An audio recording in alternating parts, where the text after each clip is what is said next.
two signs your therapist is not a good fit for you. I've heard this a lot where people will say that like my clinician or my therapist just wasn't listening to me and they didn't hear me.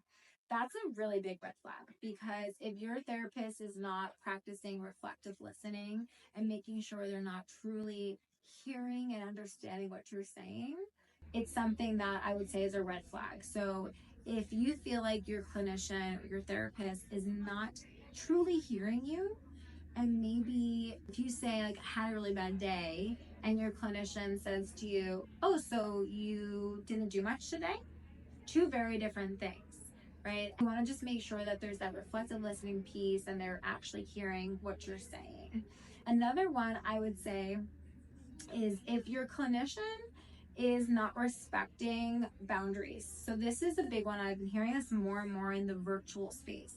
So if you have a clinician who is not in a private space, or not trusting or not respecting your privacy, or saying that you can have a session anywhere, those are red flags. Just because you're a telehealth clinician does not mean privacy and confidentiality just goes out the window. You want to make sure you're in a private space as the client, but also that your therapist is in a private space.